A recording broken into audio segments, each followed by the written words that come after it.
morning. Welcome to Chickadee Market. I'm Lindsay, and let's see what's going on in the garden.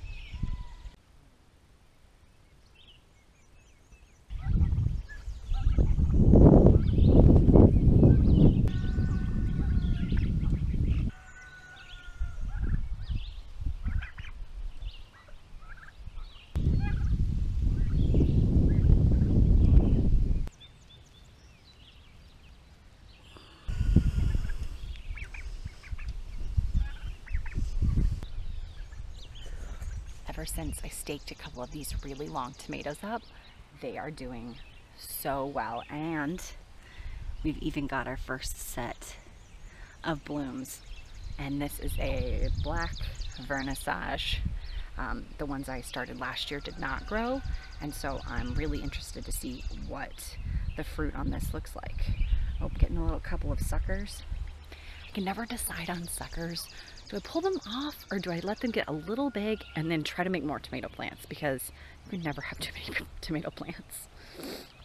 But the rest of these guys look like they're doing really well. Oh, look how healthy this guy looks. Oh, a little bit of morning dew. The bottom leaves look awful. Those just look yucky. But look at these gorgeous new leaves that are coming up. So many of these plants look really good. Ooh, look at that weed. Ugh. Get out of there. I had put some of my plants into my neighbor's greenhouse. She was wonderful enough to let me borrow her space. And then it happened to get very cold one night, and I thought for sure it would be a little bit warmer in there, and it wasn't. And I ended up killing like a third of my plants, which was a huge bummer.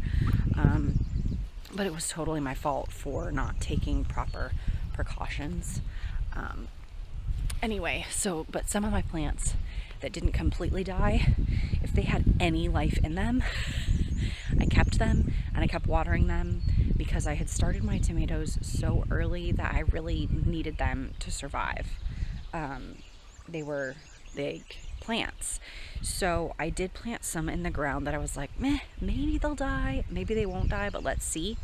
And one of the ones that, where is it, that I thought was not gonna make it, they're all producing nice healthy leaves somewhere on the plant, and I can't find it. There's like 100 tomato plants out here, and I don't know which one it was, but the point is I left it alive, and it's growing a sucker in the elbow of the first set of leaves. And so what I'm going to do is just let that one grow and pretend that that's the main stalk, instead of the original main stalk that shriveled up and died.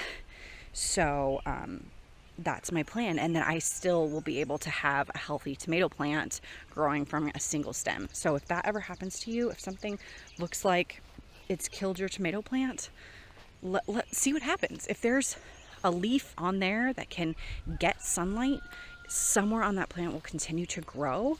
And if you have the space and you need the plant, I recommend just letting it grow and see what happens. Some of these guys need a plant stake, and some of them are getting nice and strong all on their own. But you can see there was damage to some of the leaves from being in the greenhouse, but it's got nice healthy growth at the top. And this guy got a little damaged and shocked from transplant, killed a couple of the bits of leaves, but this is nice and green and healthy. This poor guy, he's not gonna make it. That actually broke. My daughter was helping me water, and she was like, oh no, I snapped the plant in half. And sometimes that happens when you are working with kids, and luckily I have 100 tomato plants, and I said, it's fine, don't worry about it. So she felt really bad, but I've got plenty. Planted 3 rows of beans, and I finished planting the 4th row. In between our first trellis wall and our second trellis wall, these will be tomatoes. We've got 4 rows of beans down here, and you can kind of see the green glinting out of the dirt here. These are garbanzo beans, and we're growing them for drying. We'll be growing several different kinds of beans, hopefully, if we can work out the space. I thought coming out here at 5:30 in the morning was going to help with the temperature, and it sure does, but it does not help with the mosquitoes.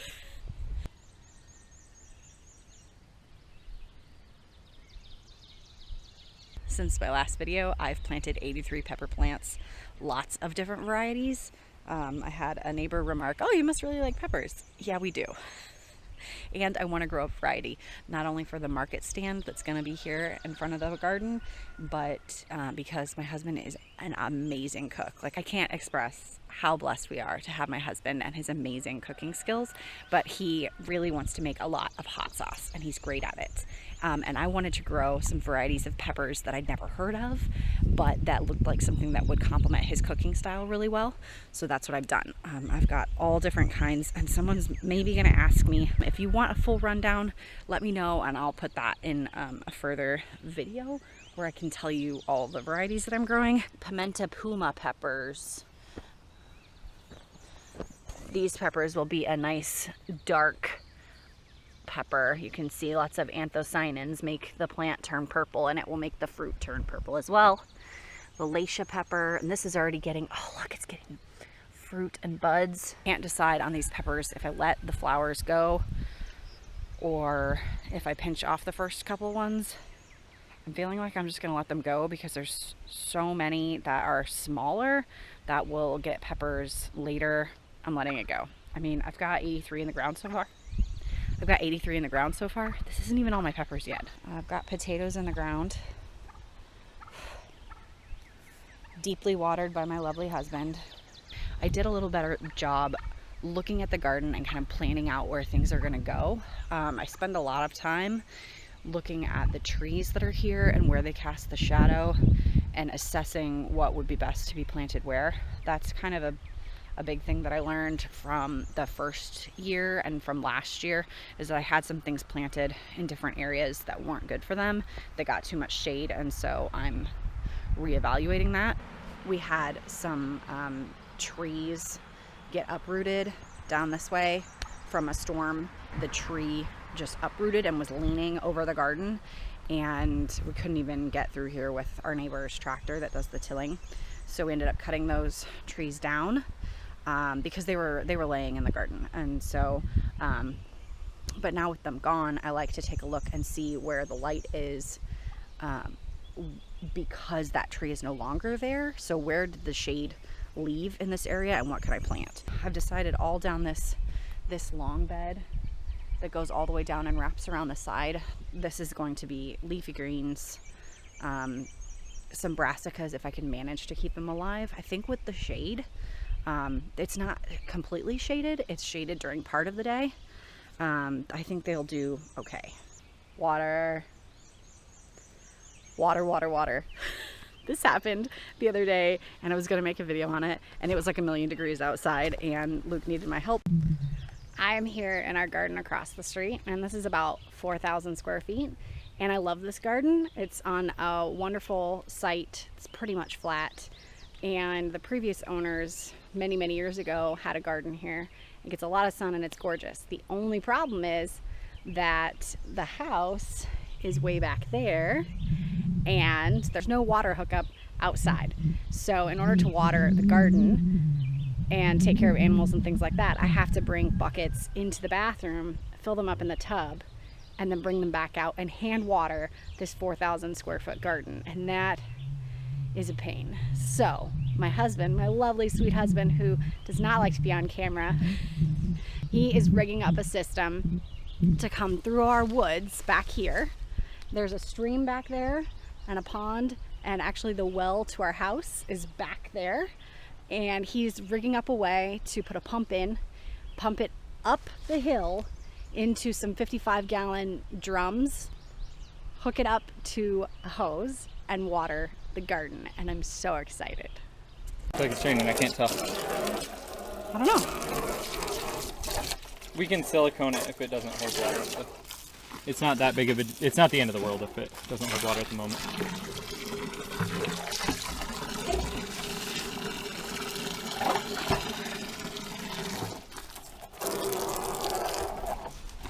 We'll make sure that this one fills. Yeah.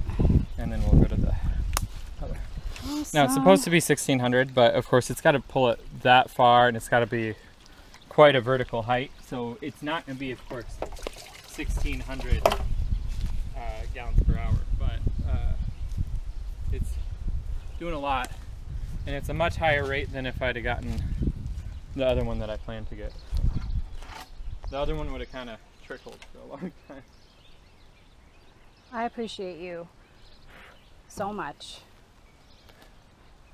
Can't even tell you how much of a blessing it has been in the last like 2 days to have these barrels here, and so I don't have to go back to the house every single time to fill up my watering can. It's amazing. I'm so excited, and the garden is going to do so much better because of his amazing ingenuity. And if you want more details on that, let me know down below. I don't want to go into like all the little details of how we did that if no one cares. So let me know if you wonder how we did that. My onions here are doing pretty puny. And again, this is a group of onions that I had planted last year, and it didn't look like they had done anything. So I had forgotten about them, and turns out that they were still growing. And earlier this year, I noticed, oh hey, my onions are growing. But a couple of days ago, Wilhelmina was out here with me, and she was weeding, and she was pointing at this tall grass and said, is this a weed? Can I pull it? I said, yeah, go ahead, that's just grass. And then she ended up pulling up my onions. And when Luke and I were putting in the water pump, I was showing him around the garden and showing him what I had done. And I was like, oh my gosh, where are my onions? Someone stole my onions. Why would someone steal my onions? They were in the compost pile because she thought they were weeds, and she'd pulled them up and thrown them in the compost pile. And again, gardening with children, things like that will happen, and it's totally my fault for not paying better attention to what she was pulling. And so they'd been there for like a day in the compost pile, drying up a bit. I did my best. I threw them back in the ground immediately and watered them. We'll see. Some of them are already going to seed. I don't really know what I'm gonna do with them. They might just turn into little green onions. Who knows? The perennial side of this garden needs a serious weeding. I didn't really plant much in it last year, and so I didn't maintain the grass very much or the weeds, but it is looking like a grass jungle, and I need to dig them up by the roots because something needs to be done about that. It feels like a lot and not a lot has happened over the last few days since the last video. It feels like I haven't done everything that I wanted to do, but also that we've gotten a ton of things done and things are growing, and that's really exciting. And then it reminds me of all the things we have left to do. I've also decided to finish the second paddock for the goat fencing. So there's lots of things stirring in my brain about logistics and how that works and putting together fencing since I did the last fencing in the fall. So I'll be doing an update on that as well and what I've decided to do there. Thanks for joining me to see what's been happening on the farm the last few days, and I hope to see you on the next video.